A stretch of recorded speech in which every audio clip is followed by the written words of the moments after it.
Ahora empiezo a trabajar mejor en los volúmenes de la mano izquierda, y defino primero las áreas principales de la palma en 4 grupos. La eminencia tenar es la que está en la cara lateral de la mano. La eminencia hipotenar es la que está en la cara medial. El rodete dígito palmar, que es esa área del lado opuesto a los nudillos, y el área cóncava central. Igual, si quieren que les explique más a profundidad cómo se forma la mano y qué estructuras están en cada una de esas partes principales, comenten abajo y puedo preparar algo. Luego sigo trabajando el dorso de la mano con el abductor del índice. Le doy más forma a los dedos respondiendo al volumen de las falanges en la cara posterior y a los tendones y piel de la cara frontal. En este punto me di cuenta que para seguir esculpiendo la forma de los dedos, sobre todo en las puntas, necesitaba agregarle las uñas. No va a funcionar si primero esculpo los dedos sin tener en cuenta las uñas, y luego las agrego por encima, porque la forma de cilindro que tienen las uñas afecta el área en la que se insertan al dedo. Por eso para las uñas primero creé un cilindro al que ensanché un poco en lo que correspondería con la punta de la uña. Luego borré las caras que me sobraban dejando un plano ligeramente convexo, y para darle volumen hice un extrude. Seguí modificando un poco la forma y finalmente la ubiqué proporcionalmente en la punta del pulgar, y esculpí la piel alrededor para fusionar mejor ambos objetos. Para el resto de los dedos usé la misma uña pero modifiqué su tamaño y forma para que corresponda con cada uno. Y luego, como todas esas uñas estaban en una misma subtool, dupliqué la subtool y la invertí para ubicar las uñas en la otra mano sabiendo que van a tener el mismo tamaño que las de la otra mano. Y así, ya con las uñas en su lugar, seguí trabajando las formas de las manos. Para los dedos tienen que tener en cuenta varias cosas. Por ahora les voy a explicar las principales, pero como digo, si quieren que profundice comenten abajo para ver qué hay interés. Bueno, la longitud de la falange distal sumada a la falange del medio de cada dedo es más o menos igual a la longitud de su respectiva falange proximal. La cara dorsal de las falanges es más plana y la palmar más arqueada. Como ven la mano con piel desde el dorso, el inicio de la uña está más o menos a la mitad de la sección distal del dedo. Esta a su vez tiene el largo de más o menos 3/4 del largo de la sección del medio del dedo. Y esta también tiene un largo de más o menos 3/4 del largo de la sección proximal del dedo. Pero visto desde la cara palmar, las longitudes se igualan un poco más. La sección distal sigue siendo la más corta y la proximal la más larga, pero la diferencia no es tanta como al verla desde el dorso. Otras consideraciones serían que, por ejemplo, la punta de las falanges es más delgada que sus cabezas, el pulgar tiene 2 falanges y un metacarpo, y los otros 4 dedos tienen 3 falanges y un metacarpo cada uno. El pulgar, como les decía antes, es el dedo más grueso, y apunta en una dirección totalmente diferente al resto de los dedos, y la mitad de la mano coincide con la articulación metacarpo-falángica del dedo medio. Además, desde el lado palmar las articulaciones entre las falanges proximales con las del medio tienen 2 líneas bien marcadas. En el pulgar sería lo mismo en la única unión, y en la articulación entre la falange del medio con la distal tiene solo una línea bien marcada. En las articulaciones metacarpo-falángicas de los dedos índice y meñique por lo general hay una línea, y en las de los dedos medio y anular hay 2. Con todo esto en mente es más fácil hacer bien las proporciones de las manos. De ahí para esculpir las formas secundarias de la mano, su mejor referencia la tienen a la mano. Les recomiendo guiarse con sus propias manos para saber cómo reaccionan los volúmenes entre distintos movimientos, pero también revisar referencias del tipo de mano que quieren para su personaje. Si quieren que su personaje tenga una mano gruesa y corta, busquen eso y usen sus manos solo para referenciarse de las reacciones. Luego de trabajar un tiempo en las formas secundarias de la mano derecha, me di cuenta que la posición del pulgar estaba pobremente conseguida, así que revisé de nuevo las referencias para corregirla y una vez hecho eso, reubiqué la uña. Con las manos uso muchísimo la técnica que les comenté en otros videos, es en la que uso las capas para comparar fácilmente los estados anteriores con cambios actuales para ir corrigiendo los volúmenes de a poco. Continúo con las arrugas de los brazos y empiezo a esculpir las venas. Antes de continuar, como les dije al inicio del video, quería mostrarles un recurso en el que trabajé hace poco que me ayuda muchísimo a mejorar mis retratos, y es un estudio que hice sobre los planos de la cabeza en 2 niveles. El primer nivel tiene unos planos básicos a considerar cuando se construye una cabeza, y el segundo nivel ya contempla un poco más en profundidad todas las formas de la misma. Cabe aclarar que para este estudio consideré 4 fuentes que desde mi punto de vista son muy fiables y busqué la manera de juntar ese conocimiento en este recurso. Mi primera referencia fue el libro Drawing the Heads and Hands de Andrew Loomis. La segunda, el libro Anatomy for Sculptors de Old Designs y Sandy Condrats, más varios estudios que han compartido en sus redes. Mi tercera referencia fue el libro Human Anatomy for Artists de Elliot Goldfinger y la última, el curso de anatomía del Gumroad de Rafael Grassetti. Así que bueno, ¿a qué voy con esto? Pues que esos recursos pueden ser suyos, pero para esto quiero proponerles algo. Cuando el canal llegue a los 1000 suscriptores, voy a ver la forma de compartirlo con todos ustedes como agradecimiento por ayudarme a sacar el canal adelante. pero me parece justo trazar un objetivo al que hay que llegar para hacerlo. Como ven, traté de referenciarme de grandes exponentes para ser lo más preciso posible, pero como siempre los animo a no guiarse únicamente por lo que yo les comparto. Siempre contrasten la información e investiguen por su parte, pero como sea, creo que esto les puede ayudar para comprender muchas cosas. Y una última cosa.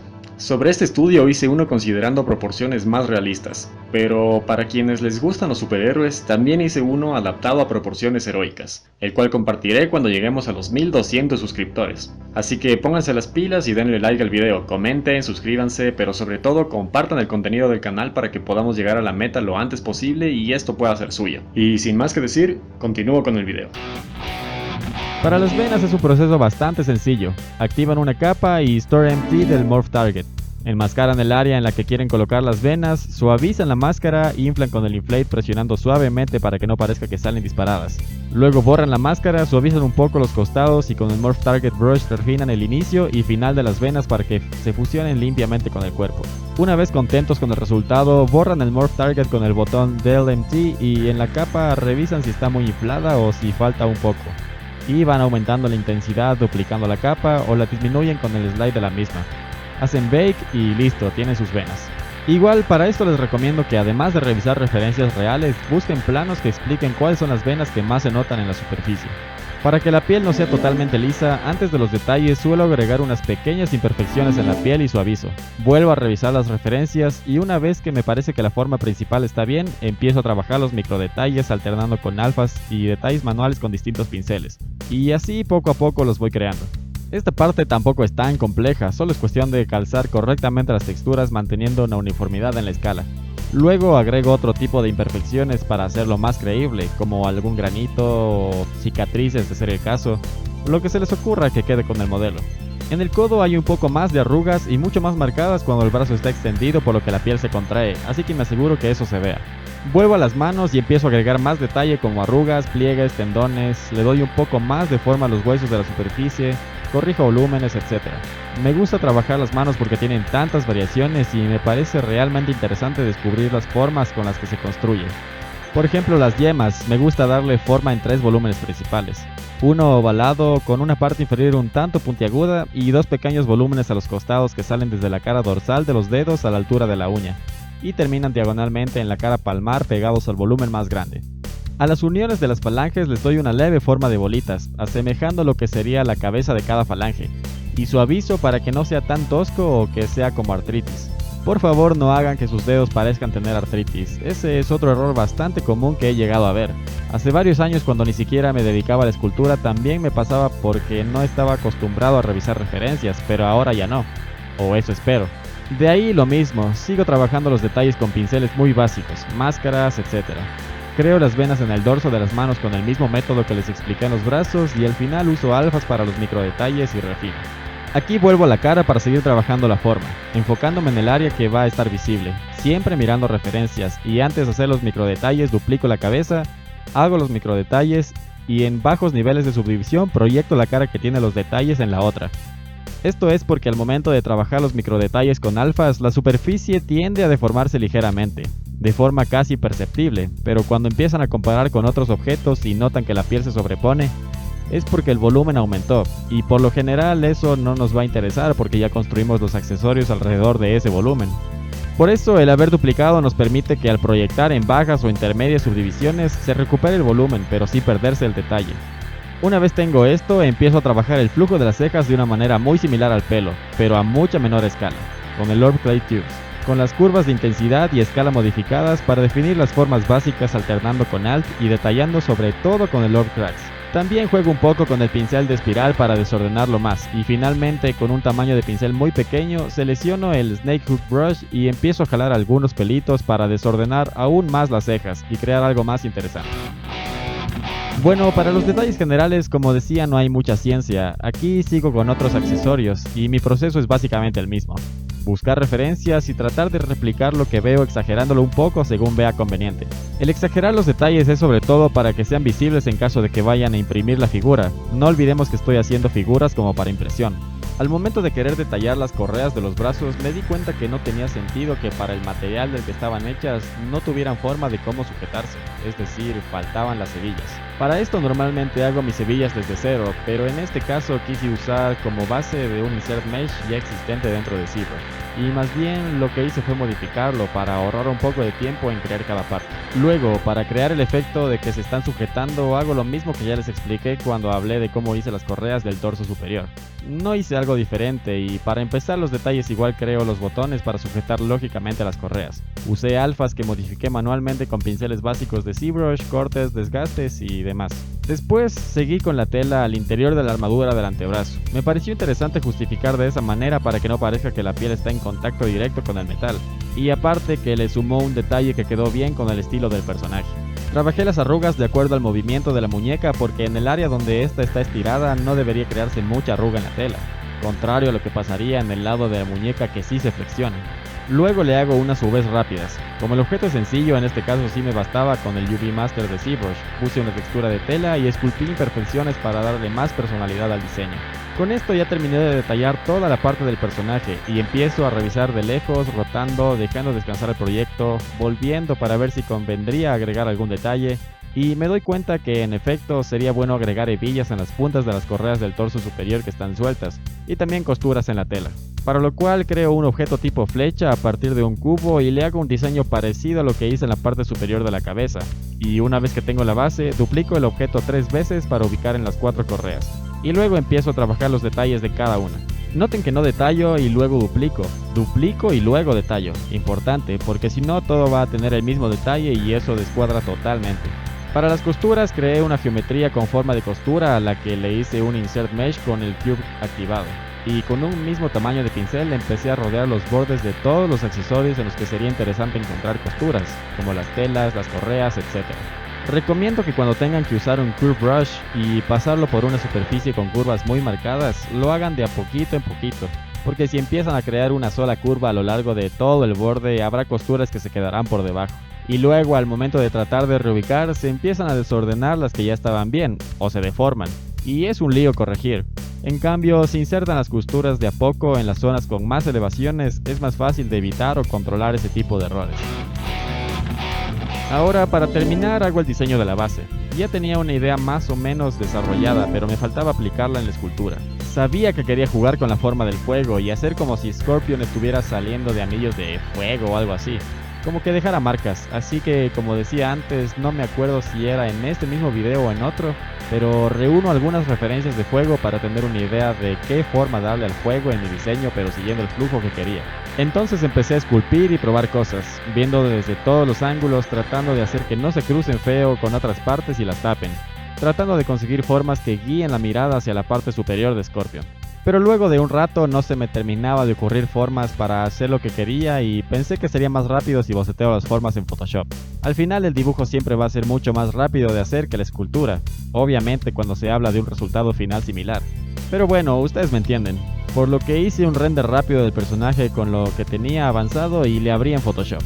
Pensé que habría sido bueno también diseñar las formas con una vista lateral, pero tampoco lo vi tan necesario en este caso porque ya tenía la idea más o menos diseñada afuera. Dibujo unas líneas guía por las que quiero que el fuego siga y sigo diseñando alrededor. Ahora separo por capas para identificar las áreas más cercanas de las lejanas y ya que lo tengo, exporto cada capa por separado y el completo para tener una mejor guía. Y así empiezo a trasladar lo que veo en la escultura, pero igual acomodando desde todos los ángulos. Como el proyecto ya está bastante pesado, la navegación se vuelve bastante torpe, porque deja de responder al tiempo, por lo que hay 3 opciones. La primera sería ocultar desde las subtools todas las piezas que no necesite que se vean en ese momento para que se agilite un poco, pero cuando ya se tiene muchas subtools es incómodo tener que ocultar de esa manera, y además en este caso necesitaba que todo se vea para poder reubicar las llamas, entonces no me convenía. La segunda opción es activar el Solo Mode y trabajar sobre el único objeto. El tema es que hay partes de fuego que estoy trabajando en diferentes subtools y no iba a poder mantener la fluidez con tanta facilidad entre las partes si tengo partes que no se ven. Y por lo mismo que la primera opción, que necesito que todo se vea. Por eso lo tercero sería activar únicamente el Dynamic en el Solo Mode. Es decir, hago clic en literalmente sobre la palabra Dynamic que está dentro del botón del Solo Mode y con eso puedo ver todos los objetos mientras voy trabajando. pero al momento de navegar se oculta todo menos la subtool sobre la que estoy trabajando, y cuando dejo de navegar vuelve a aparecer todo automáticamente. Este truco agilita el trabajo muchísimo en etapas avanzadas porque el programa vuelve a responder bien cuando te quieres mover por el canvas. Ahora, la composición me estaba agradando porque estaba consiguiendo algo más o menos como tenía en mente. Las líneas guiaban a donde quería, tenía la forma que quería, incluso la llama más grande hacía algo así como una cola de escorpión que quedaba preciso para el personaje. Pero también me empiezo a dar cuenta que el diseño del fuego estaba opacando o quitando protagonismo al personaje porque se lo empezaba a ver mucho más pequeño. Así que empecé a esculpir otras alternativas. Duplicaba el subtool del fuego y ya con todo dentro de una misma, ocultaba la versión anterior y trataba de arreglar lo que no me parecía que estaba bien, y así algunas veces. Eso también puedo hacerlo con las capas, pero cuando quiero comparar varios estados de la misma cosa me es más fácil hacerlo en las subtools porque simplemente oculto todos los objetos que quiero comparar y cada que selecciono uno sin activar el ojo va a aparecer en el viewport. Entonces puedo comparar rápidamente. Además, con las capas activadas no se puede hacer Dynamesh o usar el Sculptris Pro, y yo sabía que iba a necesitar estas opciones, así que no me convenía usar capas en este caso. Al final me di cuenta que la mejor opción fue la última que hice y seguí trabajando sobre eso, y refinando todo lo que podía. Siempre viendo las referencias, viendo que no se cruce con otros objetos ni los tape en exceso como les decía antes. Quise hacer como si estuviera agrietado y levantado, y por debajo un poco de tierra para dar cierto realismo. Además, este último punto me sirvió para darle más dirección a la pose, porque en conjunto al personaje formé una línea diagonal que sube y avanza, y eso contribuía al efecto que quería conseguir. Luego seguí detallando con distintos pinceles, alfas, etc. y una vez terminado ya di por finalizada la escultura. También me gusta mucho pintar muy básicamente conforme voy avanzando y comparar la escultura con pintura y sin pintura para saber qué detalles debería conservar como estaban, y qué otros exagerar un poco más para que no se pierdan tanto con la pintura. Pero eso no hago al final, sino simultáneamente con cada objeto. Y bien, con eso sería. Hasta aquí esta serie de videos de cómo esculpir a Scorpion. Espero que les haya gustado y que hayan aprendido algo de todo esto. Traté de mostrar lo más importante del proceso y explicarlo de la mejor manera posible para que le saquen el mayor provecho. Desde el principio no tenía planeado incluir la parte de cómo hago el render porque me quería enfocar en la escultura y porque todavía no considero que mi calidad de render sea lo suficientemente buena como para enseñar cómo lo hago. Pero si les interesaría esa parte pueden comentarlo. Les recuerdo que en la descripción les dejo links a mis redes sociales para que revisen mi trabajo si quieren. Y les voy a marcar los tiempos exactos en los que hago cada cosa para que la encuentren más fácil si quieren volver a revisar una parte del video en concreto. Igual si les gustó este video pueden apoyarme con un like, suscribiéndose, comentando y compartiendo con quien sea que crean que le puede servir. Les agradecería mucho que lo hagan para que pueda seguir subiendo series con estos nuevos personajes, enseñando más cosas que he ido aprendiendo en el camino, corrigiendo errores y mucho más. Así que nada, sin más que decir, nos vemos en la próxima.